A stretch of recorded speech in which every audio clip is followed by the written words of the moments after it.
தாய் தமிழ் உறவுகளுக்கு வணக்கம்.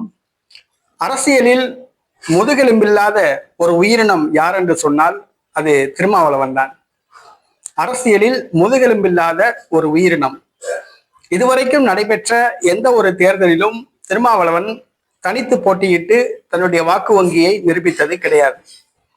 1999ஆம் ஆண்டு முதல் முறையாக விடுதலை சிறுத்தை கட்சி தேர்தலில் போட்டியிட்டது போது கூட தமிழ் மாநில காங்கிரஸ் கட்சியோடு கூட்டணி வைத்துதான் திருமாவளவன் சிதம்பரத்தில் போட்டியிட்டார். அதற்கு பின்பு திமுக, அதிமுக, காங்கிரஸ், பாரதிய ஜனதா கட்சி ஆகிய கட்சிகளோடு மாறி மாறி கூட்டணி வைத்து இவர் போட்டியிட்டு எம்எல்ஏ, எம்பி பதவிகளை அனுபவித்து வருகிறார். துணை மேயர் பதவிகளை அனுபவித்து வருகிறார். இவருடைய கட்சியை சார்ந்தவர்கள் உள்ளாட்சி பிரதிநிதிகளாக பதவி வைத்து வருகிறார்கள். இதுவரைக்கும் நடைபெற்ற எந்த ஒரு தேர்தலிலும் இவர் தனித்து போட்டியிட்டது கிடையாது. 40 பாராளுமன்ற தொகுதியிலும் தனித்து போட்டியிட்டது கிடையாது.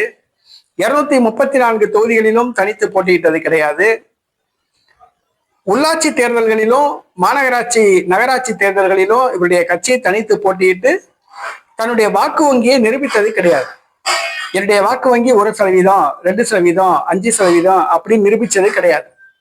ஆனா பேச்சுக்கு ஒன்றும் குறைச்சல் கிடையாது. எங்களுடைய வாக்கு வங்கி 1 கோடி ரூபாய், 1 கோடி வாக்காளர்கள் உள்ளனர். 1 கோடி வாக்காளர்கள் இருந்தாலும் நீயே ஜெயிச்சு ஆட்சியை பிடிச்சிருவியே.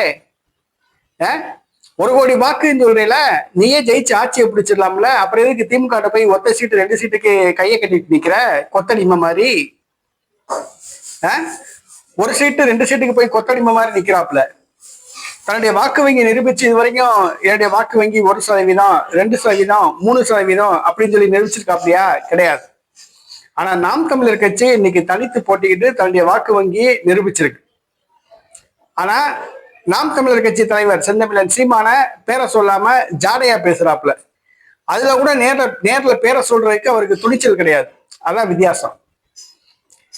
இன்னைக்கு நாம் தமிழர் கட்சி தலைவர் செந்தமிழன் சீமான் மாதிரி இவருக்கு தனித்து போட்டியிடக்கூடிய ஒரு தில் இருக்கா? கிடையாது. இவங்க தனிச்சு போட்டிக்கிட்டாங்கன்னா ஒரு கவுன்சிலர் எலெக்ஷன்ல 100 ஓட்டு கூட வாங்க மாட்டாங்க. ஒரு சட்டசபை தேர்தலில் 500 ஓட்டு கூட வாங்க மாட்டாங்க. ஒரு பாராளுமன்ற தொகுதியில 10,000 வாக்குகள் கூட வாங்க மாட்டாங்க. அதுதான் நிலவரம். ஆனா பெருமையா பீத்திக்கிறது, எனக்கு 1 கோடி வாக்கு இருக்கு, வட மாவட்டத்துல பூரா இதை தாண்டிட்டா நாங்க தான் அப்படிங்கிறது, ஆத்தை தாண்டிட்டா நாங்க தான், குளத்தை தாண்டிட்டா நாங்க தான், வாய்க்காலை தாண்டிட்டா நாங்க தான் அப்படிங்கிறது. ஆனா உன்னதையும் தாண்ட மாட்டாங்க. எங்களுக்கு 1 கோடி வாக்கு இருக்கு அப்படிங்கிறது நிரூபி, தனித்து போட்டிட்டு நிரூபி கிடையாது. தனித்து போட்டிக்கிட்டா திருமாவளவனே அவர் தொகுதியில டெபாசிட் இழப்பாப்ல. அதுதான் உண்மை. ஆனா இன்னைக்கு நாம் தமிழர் கட்சி தலைவர் செந்தமிழர் சீமானை பார்த்து நக்கலா இந்த வன்னி அரசு இவங்கெல்லாம் ரொம்ப கீழ்த்தரமா பேசுறது, இதெல்லாம் மக்கள் எல்லாம் பார்த்துட்டு தான் இருக்காங்க. நீங்க உங்களுக்கு தைரியம் இருந்துச்சுன்னா, முதுகெலும்பு இருந்துச்சுன்னா தைரியமா தனித்து நின்று ஏதாவது ஒரு தேர்தலில் நில்லுங்க பார்ப்போம். ஒரு கவுன்சிலர் எலெக்ஷன்ல ஒரு 100 ஓட்டு வாங்குங்க பார்ப்போம். ஒரு சட்டசபை தேர்தலில் 500 ஓட்டு வாங்குங்க பார்ப்போம். ஒரு பாராளுமன்ற தொகுதியில 10,000 ஓட்டு வாங்குங்க பார்ப்போம். முடியாது. நீங்க திமுக கிட்ட ஒரு மாயையை ஏற்படுத்தி நீங்க நீ மாதிரி ஒட்டிக்கிட்டு நீங்க ஒத்த சீட்டு 2 சீட்டு வாங்கிக்கிட்டு அடிமையா இருக்கீங்க. இதுல பெருமை பீத்திக்கிறது.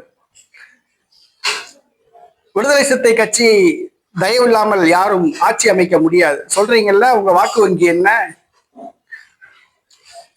என்னை தாண்டி எவனும் திராவிடத்தை வீழ்த்த முடியாது காக்கா பிடிக்கிறது மு.க. ஸ்டாலினுக்கு. இவர் பெரிய பூதம், இவரை தாண்டி போனோன்னு அப்படியே பூதம் அப்படியே பிடிச்சி வாய் இழுத்துக்கிறோம். பேச்சுக்கு ஒன்றும் குறைச்சல் கிடையாது திருமாவளவனுக்கு. அது ஜாடையில பேசுறது. நீ உன்னை யாரும் கூட்டணி சேர்க்கல, அதனாலதான் தனிச்சு நிக்கிற, கவுன்சிலர் எலெக்ஷன்ல கூட ஜெயிக்க முடியல அப்படிங்கிறாப்ல.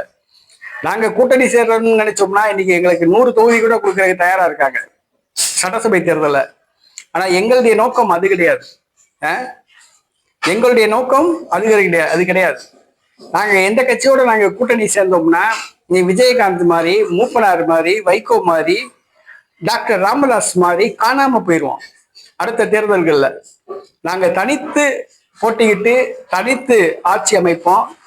காலம் எங்களுக்கு வெற்றியை கொடுக்கும். அது வரைக்கும் பொறுமையா காத்திருக்கோம். இந்த ஒத்த சீட்டு 2 சீட்டுக்கு மாதிரி திமுக கிட்ட, அண்ணா திமுக கிட்ட கையை கட்டி அப்படி குனிஞ்சுக்கிட்டு வாயை பொத்திக்கிட்டு கொத்தடிமை மாதிரி நிக்கிற பழக்கம் நாம் தமிழர் கட்சிக்கு கிடையாது. அதை முதுகெலும்பு இல்லாத திருமாவளவன் புரிந்து கொள்ளணும்.